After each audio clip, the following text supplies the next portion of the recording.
Bon, l'écran est bien partagé et l'audio de la plateforme fonctionne. Parfait. C'est drôle, il n'y a personne et en fait c'est tout blanche. Je suis connectée mais toute seule. Et en plus, j'enregistre la scène. Quelle solitude. Mais il y a aussi quelque chose de cool dans tout ça. Ce matin, j'ai reçu un message remarquable de ma collègue qui m'a dit: je n'utilise pas Zoom ou ce genre de choses. Je préfère reporter la réunion.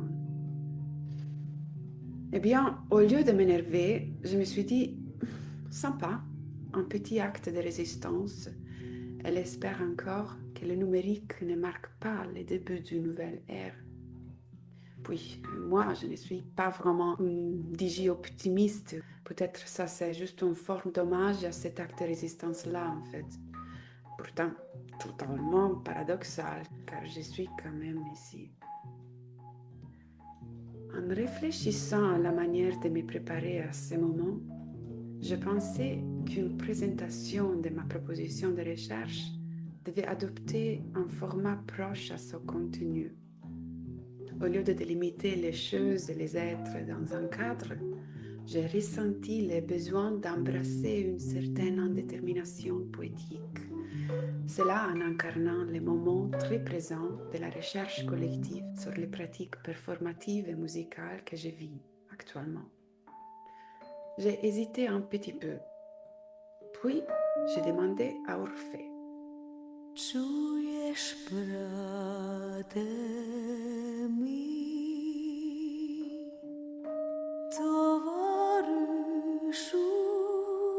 mi.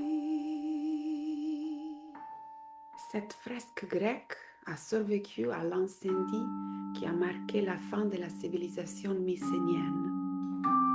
Le musicien est assis sur un tapis moelleux, concentré, prêt à commencer, une grande lyre à la main. Dans son élan, le corps se courbe sous ses doigts. Le son doit être vibrant, à l'image d'un mur rouge brouillé en arrière-plan. Відлітають сірим шнурком. La présence d'un oiseau blanc géant apporte une touche lumineuse. Il n'y a rien d'insubstantiel. Cet oiseau incarne la poésie qui se lance dans le monde. C'est une invitation à bouger, à agir, danser sa vie, disait Isadora Duncan. Le désir de jouer avec les possibilités naît précisément des transitions légères entre la logique de l'ordre et celle du chaos. Журавлі у вирі.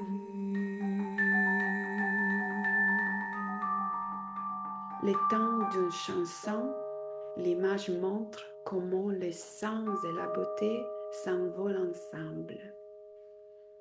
Des mots ailés s'élèvent contre l'enfermement, le contrôle et la domination, ouvrant ainsi un espace métaphorique aux couleurs rouges floues, peut-être celle qu'Olivier Messiaen avait en tête lorsqu'il composait pour l'un de ses oiseaux préférés, l'exubérant Rousserolle et Fervat.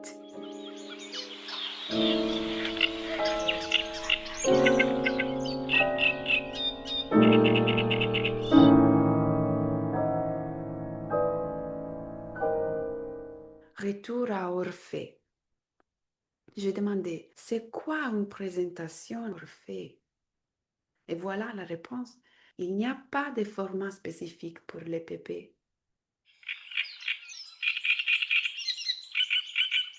PP. Ça c'est quoi? Je me suis demandé. Interpréter les signes de manière ludique et improviser à partir de ceux-ci a toujours été et reste encore aujourd'hui une partie importante de mes pratiques de pianiste. Mais pourquoi ne pas chercher une autre façon de faire? Comment intégrer des pratiques alternatives tout en résistant aux habitudes conservatrices? Comment déjouer les usages courants dans la communication? Comment surmonter les paramètres par défaut? Au-delà des notes et des figures sonores, je pense actuellement aux mots. La poésie, le jeu de langage, l'étymologie, la phonétique, les pictogrammes sont autant de points de départ possibles pour un processus créatif, un voyage qui peut bouleverser les concepts, faire évoluer les paradigmes et remettre en question les limites. Alors, réinventons l'essence de ces mots. Présentation. Une scène se déroule comme un dessin esquissé. Quelque part, une personne est concentrée sur quelque chose.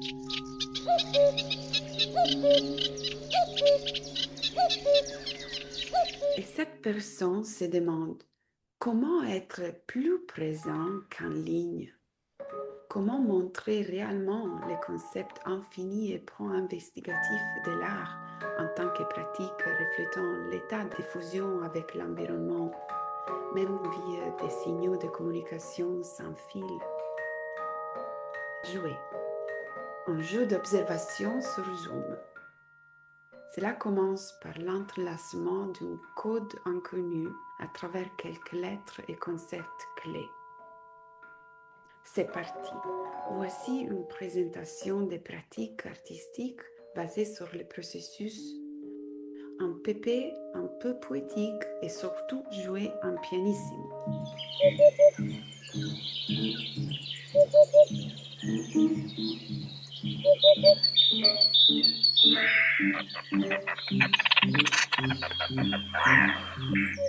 Dans ma proposition de recherche, je m'intéresse à la poétique de la transformation dans les performances musicales expérimentales. La présentation d'aujourd'hui prend donc la forme d'un spectacle virtuel, mettant en scène des oiseaux locaux, des introns de longue date et de nouveaux visiteurs temporaires. Partout autour de nous et au-dessus de nos têtes, toutes sortes de spectacles de théâtre musical sont présentés par une multitude d'êtres différents. Où regarder exactement? Quelle perspective permet de comprendre tout ce travail aérien? C'est dans l'expérience que l'on fait en levant les yeux vers le ciel que réside l'essence même de l'écoute. Merci Victor Zuckerkand. Quelque part dans le monde, il est tôt le matin maintenant. C'est donc le moment idéal pour observer le ciel.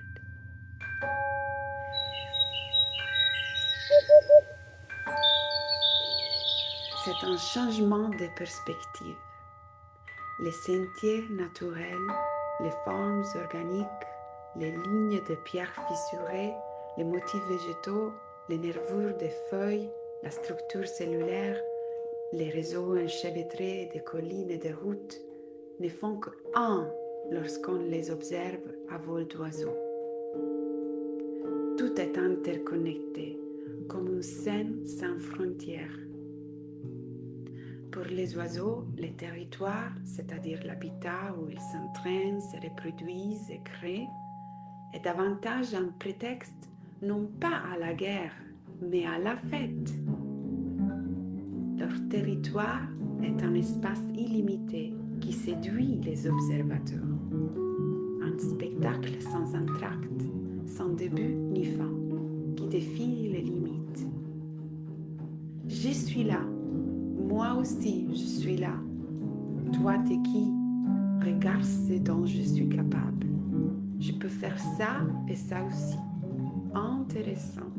Moi, je ferai autrement. Dis donc, tu viens d'où? Je ne m'en souviens pas. Mais pourquoi t'es-tu réveillé si tôt aujourd'hui? Attends, qui vole là-haut?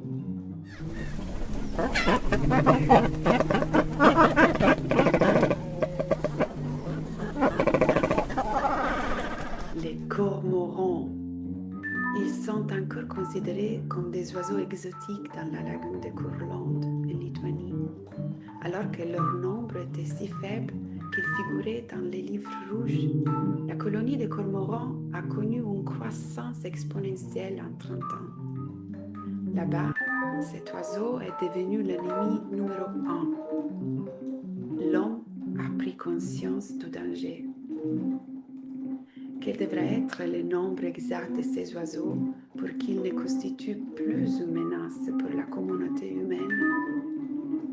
Certains disent qu'il s'agit de rebelles sans passeport, qu'il faut les abattre, s'en débarrasser, contrôler leur existence. D'autres les considèrent comme des artistes incompris, initiateurs d'un projet clandestin qui permettrait l'émergence d'un nouvel écosystème dans une forêt qui leur rend détruite. Plongeur expert, il évolue dans une zone de transition. Nés oiseaux, ils souhaitent également devenir des poissons. Ils s'étendent, se transforment et franchissent les frontières. Personne ne sait ce que ces messagers étranges se disent, mais ils sont indéniablement liés.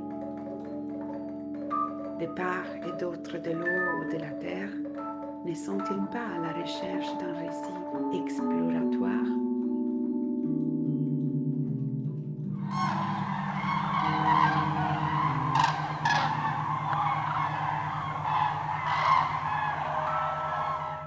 Traverser quelque chose ensemble, dans un processus de recherche-création, est la méthode à suivre quand les artistes travaillent comme des cormorans, de manière transdisciplinaire, c'est-à-dire. En analysant leurs interactions, leurs témoignages et leurs collaborations, je prévois de collecter des informations nouvelles et après les partager sous la forme d'un recueil d'expériences. Le but est de contribuer au développement d'un domaine hybride, celui de la performance expérimentale avec les pianos. Explorer les liens du piano avec les dehors, avec tout ce dont il reste intrinsèquement séparé. Un piano à l'écoute du monde.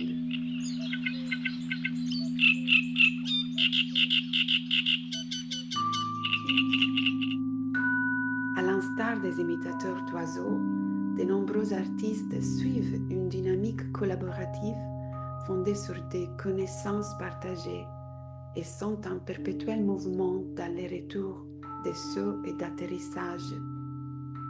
Je parle ici des oiseaux en tant qu'artistes adoptant intentionnellement une pensée ONU.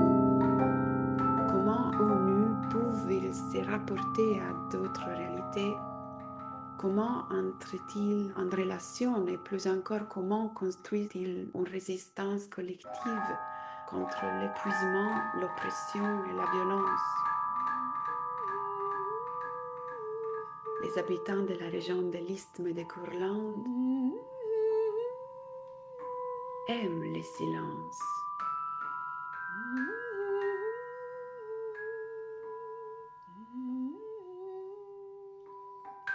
Tu as entendu? C'était l'écrou vol, les tiat juravli. Je crois que la plupart des habitants là-bas connaissent ces grands classiques. Pourtant, la mémoire est riche de mots épais, de suspicions, et même les chansons sont affectées par les changements de contexte territorial et politique. Par contre, intensité, temporalité, pour les oiseaux, le territoire est un rythme, un espace de désir. Merci Vincent Després.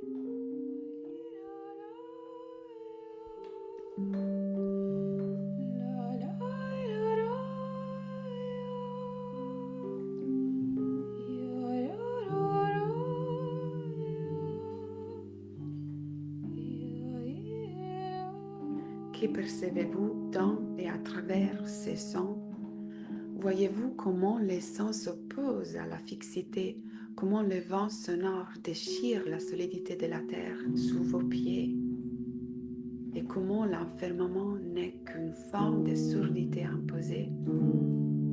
Comme un cerf-volant dans le ciel, flottant et soufflant un mouvement circulaire, les pensées tremblent lorsque les oiseaux crient.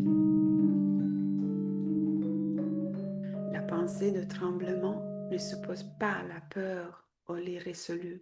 Elle s'étend infiniment comme un oiseau innombrable, les ailes semées de ciel noir de la terre. Elle nous unit dans l'absolue diversité, en un tourbillon de rencontres.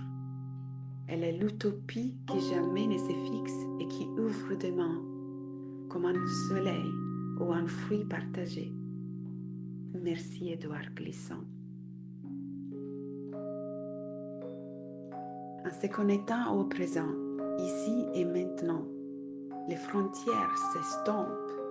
Un théâtre sonore s'ouvre alors, offrant un spectacle en perpétuelle évolution, où le geste fondamental naît du désir d'interagir, de créer des liens, d'écouter et de prendre soin.